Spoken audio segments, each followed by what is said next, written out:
Graça e paz. Vamos orar, irmãos?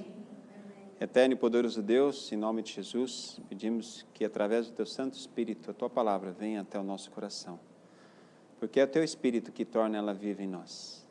Ela está descrita na Bíblia, em todos os seus livros, contando a história do Teu povo escolhido, contando como o Senhor formou todas as coisas e introduziu o Teu Filho para nos salvar. E também diz de tudo que vai acontecer até o final dos tempos. Mas é o Teu Espírito Santo, é o Teu Espírito em nossos corações que torna ela viva e eficaz. Ajuda-nos nesse momento, Senhor Deus. Precisamos da Tua palavra para prosseguir. Em nome de Jesus. Amém. Posso se sentar, amada igreja? A passagem bíblica de hoje é Isaías 40, de 28 a 41. O livro do profeta Isaías, capítulo 40, versículo 28 ao 31. E o título da mensagem é Deus, seu completo anabolizante. Nos dias de hoje, nós vivemos muitas formas do ser humano manter o seu corpo em ordem, a sua mente sã, a sua vida no seu completo controle. Porém, algumas pessoas exageram nisso. E além de se alimentarem de todo tipo de alimento, apelam muitas vezes por amor, por narcisismo, por vontade de ter um corpo melhor, para os ditos anabolizantes. Os esteroides que aumentam a capacidade muscular e força. E por isso trazem prejuízos terríveis para o corpo. Mas Deus é o anabolizante que nunca fará mal. Anabolizante não no sentido pejorativo que essa palavra trouxe no decorrer dos anos, mas como forma de força, de vigor, para que o corpo, a alma e o espírito se mantenham em ordem, de acordo com como Deus prediz na sua palavra. Por isso o título, Deus, o seu completo anabolizante. Esse é o anabolizante bom, é a proteína boa, é a vitamina, é o fortificante que não te faz mal. Amém?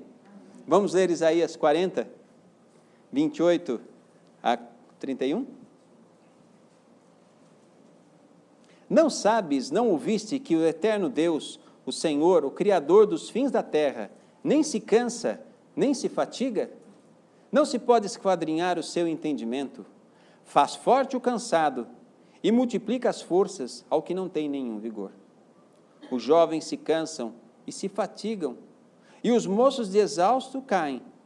Mas os que esperam no Senhor renovam as suas forças, sobem com asas como águias, correm e não se cansam, caminham e não se fatigam. Glória a Deus por essa grande palavra de motivação que o Senhor dá para nós, né? Mostrando assim que Ele é um Deus bom. Toda vez que a gente se sente cansado, a gente sabe qual que é o remédio para a nossa recuperação. Se você está fatigado no dia de trabalho, né, você tem que ter uma boa noite de sono restauradora, né, que descanse seu cérebro, seu corpo. Se você está cansado e com fome, fraco, você se alimenta com aquilo que você tem, porque você sabe que o alimento fará bem ao corpo e renovará as forças também. Se você tem sede, é claro, apesar de gostarmos de tantos sucos, refrigerantes e afins, a água, sem dúvida, ela sempre vencerá. É ela realmente que sacia a sede. O refrigerante, o suco, qualquer coisa fora da água, sempre será um paliativo. Isso a gente já confirma sempre direto, né? Você pode tomar o que for, mas se você não tomar água, o seu corpo não se dá por satisfeito. Como Deus assim compara, então, a palavra dele à água viva. É a água realmente que satisfaz, não adianta. Pode buscar qualquer coisa. É só em Deus, Ele é a água viva para as nossas necessidades. Então, para o físico, é muito fácil a gente corrigir o físico, se a gente não estiver doente com alguma alteração. Nós nos alimentamos, nós saciamos a nossa sede, nós restauramos o nosso cansaço através do sono. Né? E aqui, parece que o Senhor está falando isso também, né? Mas quando nos sentimos cansados espiritualmente, como nós lidamos com isso? não é verdade? Como que nós vamos superar todas as adversidades que a vida nos traz? A verdade é que Deus, Ele faz dessa passagem bíblica, dizendo sobre o cansaço do jovem, sobre estarem extenuados, né? E que Ele é o vigor, Ele é o que restaura, Ele mostra, há uma promessa aqui. Ele é um Deus que prometeu nos resgatar, nos ajudar. Ele busca o resgate do homem desde o Éden, né? Já prometendo o Filho para nos salvar. E é interessante isso, né? Ele firma isso. Ele é o Deus eterno que não se cansa. Mas nós somos diferentes disso. Nós somos muito diferentes de Deus, né? Deus, muitas vezes as pessoas falam, Deus que não conhece cansaço, conhece o nosso cansaço. Eu vejo uma tremenda falha nessa frase. Deus conhece muito bem o cansaço, pois viveu isso através do Filho. Na verdade, Ele conhece muito bem o cansaço e conhece o nosso, o seu cansaço. Ainda bem que Ele conhece, né? E como um pai, né, Ele nos resgata desse cansaço. Bom, então o que fazer? Se Deus não se cansa, mas sabe que é o nosso cansaço que nos incomoda, né? Ele diz isso lá no 29, né? Ele fala, o que ele diz ali, ó? Faz forte ao cansado e multiplica as forças de que não tem nenhum vigor. Traçando um paralelo, a gente vê que em Mateus 11, 28, também Jesus traz essa necessidade, essa percepção sobre o ser humano. O que ele diz lá em Mateus 11, 28, né? Vinde todos que estão cansados e sobrecarregados, e eu vos aliviarei. Aprendei de mim, porque sou manso e humilde de coração, e vos encontrareis refrigério, ou em outra tradução, descanso para a vossa alma, porque o meu fardo é leve e o meu jugo é suave. Vindes todos que estão cansados e sobrecarregados, e eu vos aliviarei.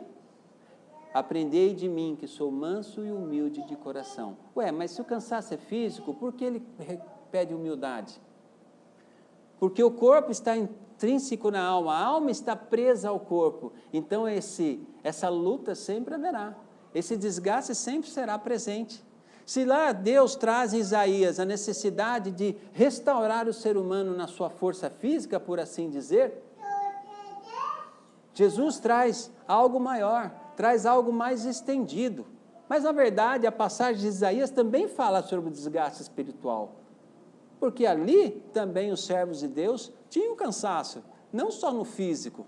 O trabalho era muito físico. Tinha-se vários filhos para se manter as suas posses. Não é que nem hoje que você vai no supermercado e compra os seus alimentos. Lá você tinha que plantar, esperar nascer, colher para poder se alimentar.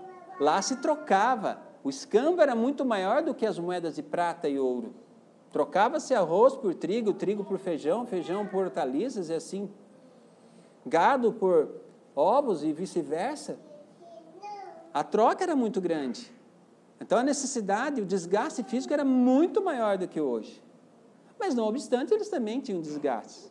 Mas é interessante que Jesus traz esse versículo num novo formato, combinando as duas passagens e o quê? O que Deus pensa a respeito de nós e o que Ele espera e quer que nós façamos. Não é verdade? É interessante isso. Jesus fala de um descanso para a alma, que é diferente do descanso para o corpo, né? O descanso para o corpo, como já foi dito, é um sono reparador, é uma boa alimentação, é a água para saciar a sua sede, mas Jesus está falando de algo que vai além disso. Ele une o corpo à alma, ou vice-versa, a alma ao corpo. Ele nos ensina que além do corpo, a alma também sofre seus desgastes, pois está unida ao corpo, que está decaída pelo pecado. A ciência comprova o estudo do corpo humano, quando nos informa a respeito das doenças psicossomáticas, não é mesmo? Deus está preocupado com o seu corpo. Mas parece que na passagem de Jesus, ali em Mateus, ele fala da necessidade de aprender no coração a humildade através dele. Porque sem humildade, nós desgastaremos não só as pessoas que estão ao nosso redor com a nossa arrogância humana, mas também desgastaremos o nosso corpo. Ou qual de nós, num momento de ansiedade, não sentiu a sua dorzinha no estômago, não sentiu uma dor de cabeça, não travou Os ombros, né? No começo, quando eu comecei a academia, toda hora o meu professor batia, Carlão, baixa esse ombro. Carlão, baixa esse ombro. Eu falei, mas, pô, Carlão, baixa esse ombro. Você tensiona tudo, aí o movimento seu vai ser triplicado de canseira. Aí eu fui até aprender. Hoje eu consigo fazer o movimento praticamente sem usar os ombros. Mas por quê? E os movimentos da perna? Você segura aqui, você tensiona. A tendência é você se segurar. A tendência é você fechar que nem uma ostra dentro, né? Ali, travado, ninguém me abre, quero ver, mete a faca aqui, tenta abrir, tenta tirar de mim aquilo que eu não quero que você fale. O ser humano é assim. O ser humano é um bicho. O ser humano sem Deus é um bicho bravo. É uma mula teimosa, não é assim? É aquele bichinho difícil de adestrar. O que ele diz em Salmo 32? Não seja como a mula, não seja como o cavalo que sem cabeças não obedece. Instruir-te-ei, né? Versículo 8 de 32. Instruir-te-ei e te ensinarei os caminhos que deves seguir. Ele sabe. A gente aprende um pouquinho da Bíblia, já quer sair. Então, beleza, vamos lá. Pera, calma. Tá bom, você já sabe. Agora vamos ver como é que eu vou aplicar isso em você. Vamos ver como é que eu vou desenvolver. Deixa eu te dar vigor. Deixa eu te recuperar. Aprende de mim. Senão, o jugo, olha aqui, ó o ombro travando, né? O jugo fica forte. Aí o fardo pesa, o fardo dos problemas, as dificuldades. Eu já estou um tempinho com o Senhor, não é muita coisa. Mas o Senhor tem me ensinado tantas coisas novas depois de 20 anos. Eu lembro muito do meu pai quando ele contava as histórias da profissão dele. Ele foi policial, eu fui policial e bombeiro. Ele falava assim, você só vai fazer isso quando tiver 10 anos de profissão. Mas por quê? Aí ele contava outra coisa e falava, você só vai fazer isso quando tiver 20 anos de profissão. Mas por quê? Eu não posso fazer antes? Se está certo, eu vou fazer. Escuta o que eu estou dizendo. Ele não dava tudo. Ele jogava a situação, ele deixava analisar, depois ele corrigia a minha situação, ele falava, você só faça isso depois que você tiver tantos anos vividos. Hoje eu entendo muito bem o que ele quer dizer. E Deus faz a mesma coisa com nós. Tem experiências maravilhosas que nós vivemos com o Senhor logo de início na caminhada. Logo no meio, mas existem coisas que você só vai aprender mesmo depois de muitos anos. Sabe por quê? Porque Deus quer assim? Sim. E porque nós somos teimosos. Salmo 103 diz ali, não sei que versículo, não vou dizer para não cometer o erro, mas diz assim, que o Senhor não nos julga segundo as nossas transgressões, mas sim sobre as suas infinitas misericórdias. Louvado seja o Senhor. Glória a Deus por isso. Assim como um pai se compadece do seu filho, assim ele se compadece de nós. Uma comparação maravilhosa do amor de Deus, do cuidado de Deus para conosco. Não é verdade? Vejamos aqui. Então, se no corpo a gente sente esse problema psicossomático, né, que vem de forma muito forte, muitas pessoas, tem pessoas que têm tanta dificuldade de conseguir lidar com seus problemas, e não podemos julgar, eu já fui assim em muitos momentos, outros são, não estou dizendo que essa pessoa ela é mais fraca, ela é mais forte, não, todos nós passamos por isso de alguma forma. Existem pessoas que infelizmente são mais sensíveis, e o corpo sente mais esses reflexos dos problemas da vida sobre o corpo, né? Então elas têm que se tratar, elas têm que se cuidar, graças a Deus pela medicina, né, desenvolvida pelo homem que estudou o corpo humano e tem estudado e tem buscado e tem conseguido muitas soluções, não todas, né, porque só Deus tem toda a solução, só Deus é toda a cura, só Deus é completo em tudo e em todos, né? Basta que nós o busquemos, né? Mas, enfim, é interessante a gente ver que a ingestão de excesso de gorduras, açúcares e farinhas brancas elevam demais nossos índices metabólicos. Só que eles não mudam de uma noite para o dia. Eles mudam também paulatinamente de acordo com o nosso hábito. E nós experimentamos isso de uma forma ou de outra. Não é verdade? É certo que os estresses também que forçam o nosso coração, nosso estômago, nossa circulação com as artérias endurecidas, enrijecidas, né? E também o nosso cérebro sofre. Mas não é isso que o Senhor tem para nós. Olha o que ele diz, Isaías, né? 40, repetindo aqui, ó, os jovens se cansam, né? O eterno Senhor Criador dos fins da terra não se cansa nem se fatiga. Busca nele, né? Não se pode esquadrinhar a sua sabedoria. Ela é infinita, faz forte ao cansado e multiplica os que não têm nenhum vigor. E quantas vezes não faz milagres de curas maravilhosas, né? Mas será que o ser humano muda depois da cura?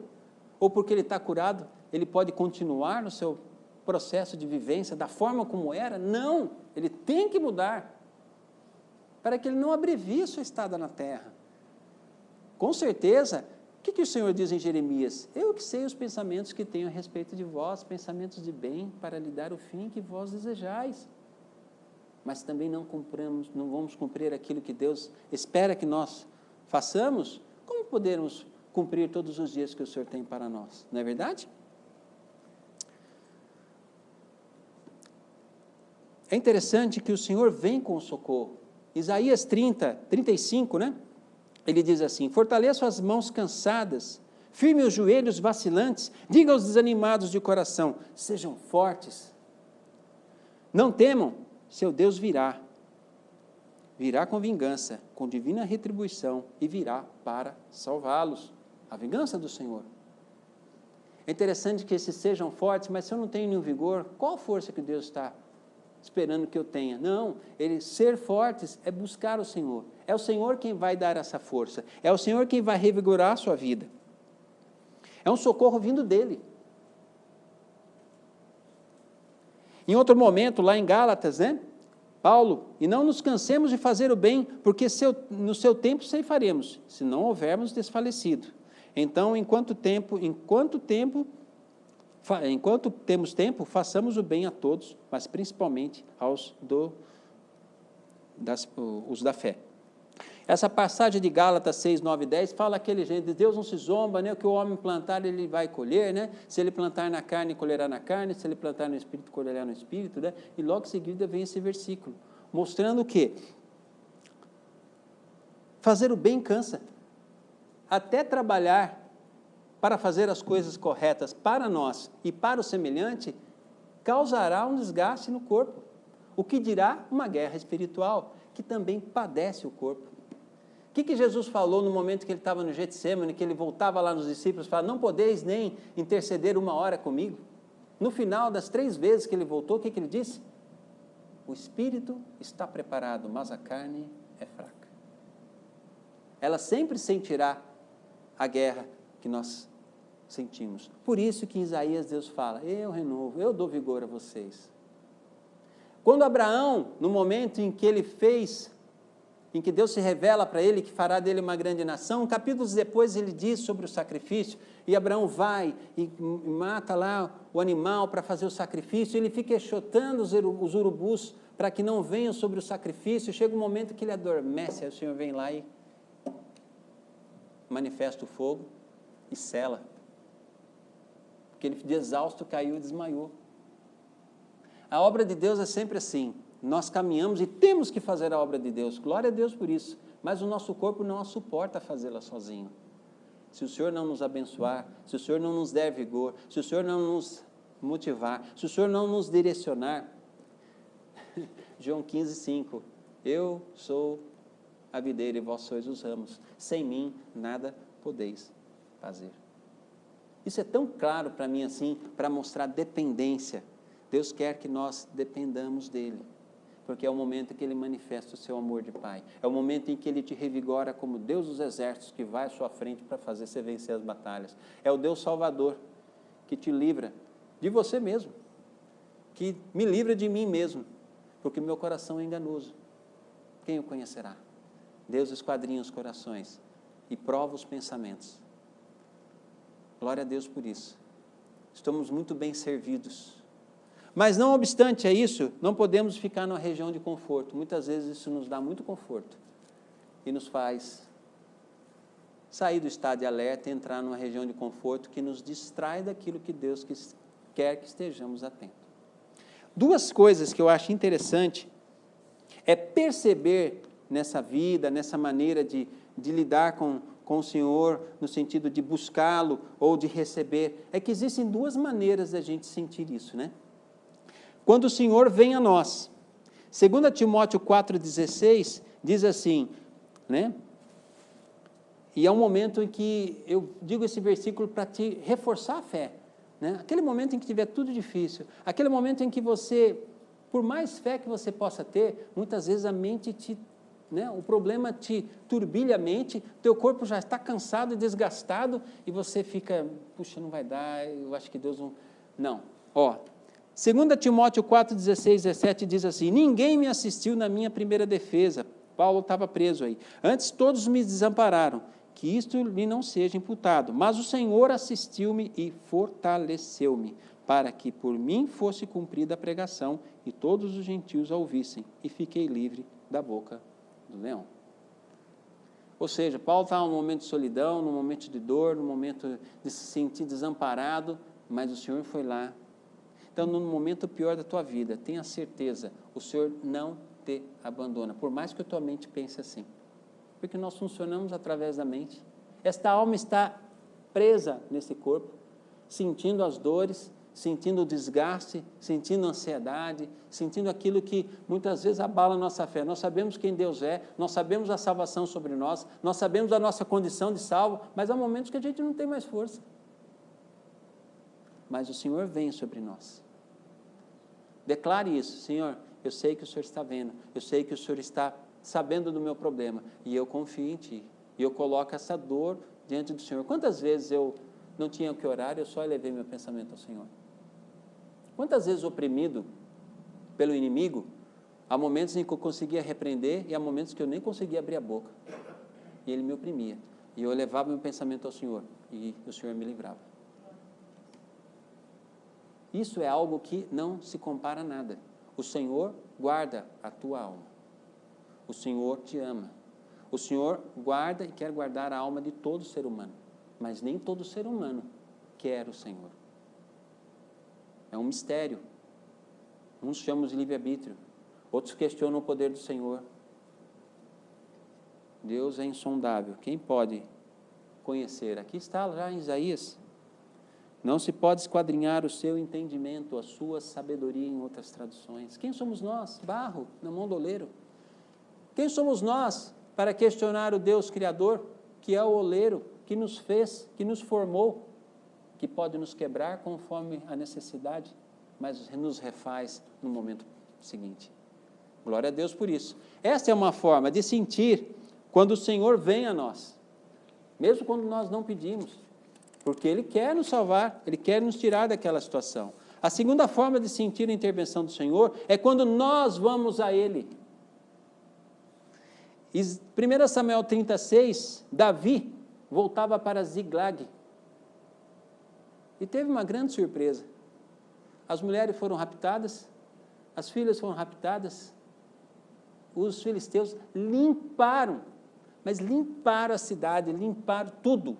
Que desespero, já pensou você chegar em casa, não tem nem a esposa, nem os filhos, nem o marido, nem os filhos, nem suas coisas, tá, o apartamento ou a casa limpa, tudo bagunçado, tudo quebrado, telhado, parede, o cara mete a marreta, arrebenta tudo. O mal faz isso, né? Quando ele arrebenta, se ele puder, ele arrebentaria todos os servos de Deus, mas graças a Deus que o Senhor tem os seus anjos na terra, tem o Espírito Santo, e a batalha já está vencida por Jesus. Mas, não obstante, nós encontramos alguns percalços, algumas perdas. Dentro dessa guerra, algumas batalhas, às vezes a gente perde. Mas o Senhor não deixa que a gente perca tudo. E Davi voltou ali. E Davi muito se angustiou, porque o povo falava em apedrejá-lo, porque a alma de todo o povo estava em amargura, cada um por causa de seus filhos e das suas filhas. Todavia, Davi se fortaleceu no Senhor, seu Deus. E o Senhor o renovou, e o Senhor restaurou todas as coisas.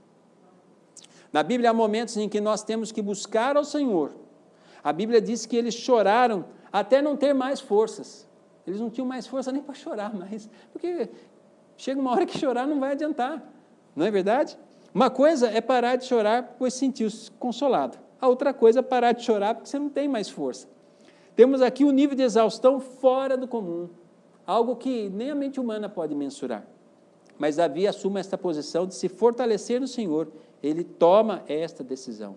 Há momentos em que, embora o Senhor não venha ao nosso encontro, nós precisamos buscá-lo. É um dever nosso, é a orientação que sua palavra nos dá. Efésios 6,10 diz: no demais, irmãos meus, fortalecei-vos no Senhor e na força do seu poder. Ou seja, não olha, né? O que Jesus disse? Não se estriba no vosso entendimento, né? Antes reconhece a Deus em todas as coisas. Ele diz assim também, negue-se ao homem a si mesmo, tome a sua cruz e siga-me. Cuidado com a mente, cuidado com o coração. Vira e mexe, ele nos engana. Ele nos põe numa posição em que, não vai dar. Cansei. Estou desistindo. Não, nega a si mesmo. Nega, não fica no seu próprio entendimento. O Senhor é que te fortalece. É o Senhor quem te dá força para você continuar. E se você buscar, Ele não deixará você falando sozinho. Amém? Ele é o maior interessado nisso. Essas são duas formas. Há momentos em que você não vai ter força, mas o Senhor vai te assistir e vai te ajudar. Mas há momentos em que você precisa falar, não, pai, eu vou te buscar. Não dizer, não, se o Senhor, né, como disse um jovem calouro, recém-chegado no Evangelho, disse, se o Senhor virar as costas para mim, eu vou buscar Ele até o final. Eu queria mostrar meu amor por Ele. O que aconteceu? Uma semana de depressão profunda. Depressão mesmo. Depressão, tudo negro. Não conseguia orar. Eu orava, era horrível. Chegou o momento, falei, pai, tem misericórdia de mim. Eu falei o que não sabia. Fui louco. Fui pior que Jó. Aí ele manifestou a graça dele, o poder dele. E ele disse, eu deixei você aí para você ver como é que é. Filho, ser humano nenhum prossegue sem a minha presença, sem a minha glória, sem o meu amor, sem o meu perdão, sem a minha salvação, que é Cristo. Então, tome cuidado com a tua boca, meça bem as tuas palavras, porque o inimigo sabe que você me quer. Ele fará de tudo e se aproveitará de todos os erros que você cometer para te tirar de mim. Meçamos a nossa palavra, nossas palavras. Tomemos cuidado com aqueles que nos irritam tanto, dos quais muitas vezes a gente fala, não há salvação para ele. Deus te surpreende. Deus nos surpreende. Para aqueles que a gente já não consegue nem mais orar, que o Senhor venha sobre nós e nos coloque um novo amor, uma nova força, porque Ele sabe como Ele quer nos usar, como Ele quer fazer. Ele sabe como Ele vai salvar e fazer a diferença. Muitas vezes nos encontraremos como Paulo, cansados, desgastados, questionando se devemos prosseguir naquela situação ou não. Busquemos ao Senhor, é Ele que nos fortalece, nos dá a direção, nos dá o escape, abre a porta e traz à existência as coisas que não existem, como se já existissem. Esse é o nosso Deus. Amém? Vamos orar então e pedir ao Senhor que nos ajude nessa caminhada, onde Ele nos revigora. E se nós conseguirmos alcançar um bom êxito nisso, em conseguir depender mais do Senhor, conseguir colocar mais as situações de cansaço, de desgaste, de desorientação por vezes nessa caminhada, Ele nos fará subir como águias. Que planam, que batem as suas asas, mas chega um momento que elas não batem mais as asas, elas só aproveitam as correntes de ar. As águias não são tão comuns no Brasil é mais os urubus, que fazem a mesma coisa. Eles são tão feios perto de nós, né? Mas quando eles estão no céu ali, são como águias. Eles voam, eles circundam em círculos, eles vão tomando as termas, subindo. E eles planam. Na verdade, quanto mais nos colocarmos diante do Senhor, menos forças vamos fazer. E também planaremos como águias. Somente no vento do Espírito, sendo conduzidos e fazendo aquilo que Ele quer, da forma como Ele quer. E aí nos cansaremos menos. Achei a comparação maravilhosa. Como Deus usa detalhes nos seus versículos, onde Ele compara com a natureza aquilo que a gente observa e fala, é a mesma coisa. É o reflexo. A terra está decaída, mas ainda assim a glória do Senhor permeia a terra. E demonstra na própria natureza, na fauna e na flora, a beleza de Deus. Imagine quando Ele restaurar todas as coisas. Amém? Oremos. Senhor Deus Todo-Poderoso, nós precisamos do Senhor mais do que nunca. Nós precisamos entender, Pai, o que o Senhor quer para a nossa vida. Precisamos realmente, Pai, parar de ficar cansados como seres humanos, que muitas vezes se esforçam de forma legítima, de forma legal, de forma honesta, porque, claro, fora disso, Pai, então está tudo errado. Desobedecer aos teus preceitos, não andar nos teus caminhos é uma loucura. Mas para aqueles que andam mesmo assim, muitas vezes por sermos falhos, também falhamos em algumas decisões, talvez não enxergamos aquilo que é melhor para nós, então precisamos do Senhor, nos renovando, nos orientando, nos dizendo qual a forma melhor de fazer as coisas, seja na área da igreja, seja na área da família, seja na área profissional, seja na área sentimental, seja em tudo que fazemos, não só para os outros, mas para nós mesmos, para que sejamos achados como mordomos bons e fiéis daquilo que o Senhor nos confia. Ajuda-nos nisso, Senhor Deus, ajuda-nos. Ajuda aqueles, Senhor Deus, que já cansaram da vida, que não têm mais esperança em nada, que olham tantas situações no mundo e ao seu redor e ainda não entenderam, Pai, que é só no Senhor que se encontra, Pai, paz no coração, paz para a alma, que se encontra sentido para a vida. É através de Cristo Jesus, que é o cumprimento da palavra, que encontramos realmente, Pai, sentido para nossas vidas. Continua dando sentido às nossas vidas, Senhor. Fora de Ti não há salvação. Fora do Senhor não conseguiremos ser melhores pessoas, melhores pais, filhos, melhores profissionais. Não conseguiremos ser melhores líderes ou mesmo um melhor vizinho. É só com o Senhor que se consegue tudo isso. Ajuda-nos, Pai, em tudo isso, para que possamos, através da nossa vida, falar o quão bom o Senhor é e dar glórias e honra, porque o Senhor merece tudo isso. É em nome de Jesus que oramos e te agradecemos. Amém, Senhor.